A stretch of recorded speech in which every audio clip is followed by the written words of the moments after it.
Oke, selamat datang semuanya. Kali ini kita bakal kupas tuntas sebuah interpretasi yang unik banget dari Syekh Imran Hussein tentang eskatologi Islam. Kita akan bedah gimana sih caranya serangkaian pertanyaan kuno yang dulu diajukan ke Nabi Muhammad ternyata dipercaya memegang kunci untuk memahami Dajjal atau Sang Antikristus di zaman modern kita sekarang.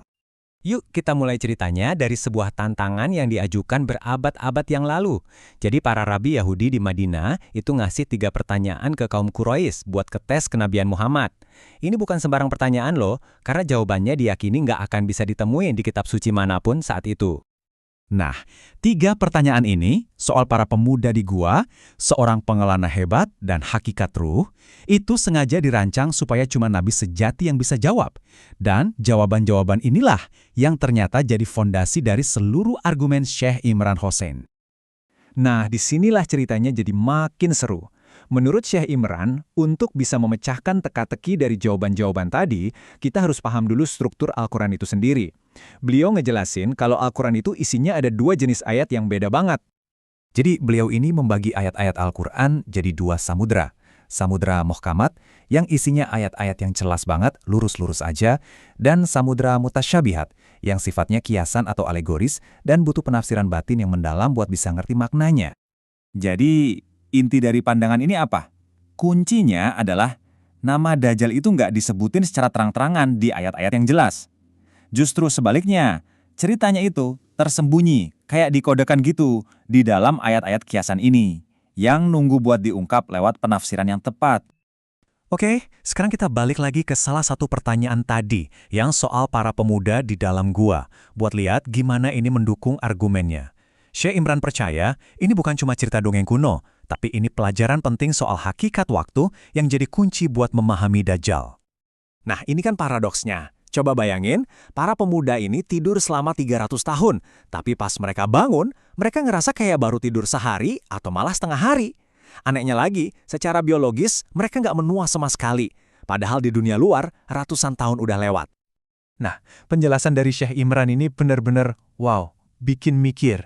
Kata beliau, mereka itu ada di 2 dimensi waktu sekaligus. Fisik mereka emang ada di gua di Gumi, tapi jam biologis mereka itu jalan di dimensi ruang waktu yang lain, di mana waktu itu seolah-olah berhenti. Dari sini kita dapat konsep kunci buat ngerti hakikat Dajjal sebelum dia muncul secara fisik. Bisa jadi dia udah ada di dunia kita, udah memengaruhi dunia kita, tapi kita nggak sadar, karena dia beroperasi dari dimensi waktu yang berbeda. Nah, yang lebih gila lagi, konsep waktu yang rumit ini ternyata nyambung ke sesuatu yang kita pakai tiap hari, duit.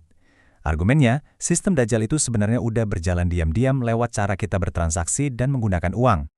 Tapi sebelum kita bahas soal duit, kita harus paham dulu satu konsep penting, syirik. Menurut tafsiran ini, syirik itu bukan cuma nyembah berhala loh. Syirik juga terjadi waktu manusia ngambil alih hak Tuhan buat nentuin mana yang halal dan mana yang haram. Terus orang lain ngikutin aturan itu. Jadi menurut Syekh Imran, Allah itu menjadikan uang yang punya nilai asli, ya kayak dinar emas gitu, sebagai sesuatu yang halal. Nah, sebaliknya, uang kertas yang nilainya cuma rekaan dan diciptakan manusia, itu dianggap sebagai sistem yang haram.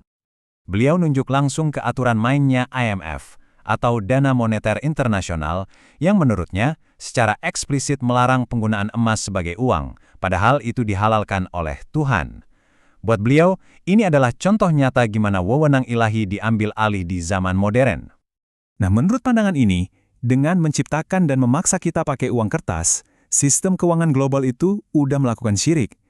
Dan waktu kita semua ikut berpartisipasi dalam sistem itu, ya secara nggak sadar kita juga ikut ambil bagian dalam syirik tersebut. Oke, sekarang kita lihat gambaran besarnya. Gimana sih Syekh Imran memetakan konsep Dajjal ini ke dalam sejarah dunia? Menurut beliau, misinya Dajjal itu bukan kejadian sesaat, tapi sebuah proses panjang yang dibagi jadi beberapa fase dalam sejarah modern. Jadi, nubuat soal 40 harinya Dajjal itu ditafsirkan bukan sebagai hari biasa, tapi sebagai era geopolitik.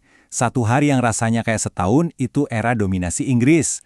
Sehari kayak sebulan itu era dominasi Amerika. Dan fase berikutnya, sehari kayak seminggu, adalah era dominasi Israel. Tapi kan ada pertanyaan besar nih, gimana caranya negara sekecil Israel bisa menguasai dunia? Nah, disinilah teorinya jadi agak ngeri. Ada sebuah prasyarat yang harus terjadi dulu.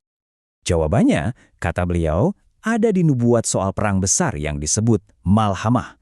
Menurut teorinya, perang super dahsyat ini bakal mengurangi kekuatan negara-negara di seluruh dunia secara drastis, sampai sisanya gampang banget dikendalikan dari Yerusalem.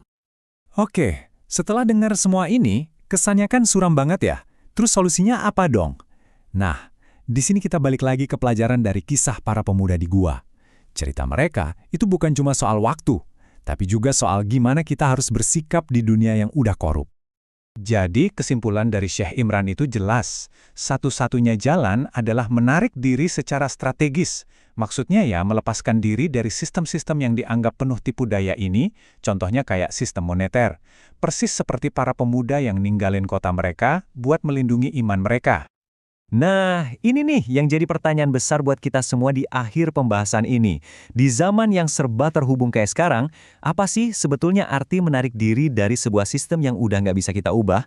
Dan apa itu mungkin? Pertanyaan ini saya tinggalin buat kita renungkan sama-sama.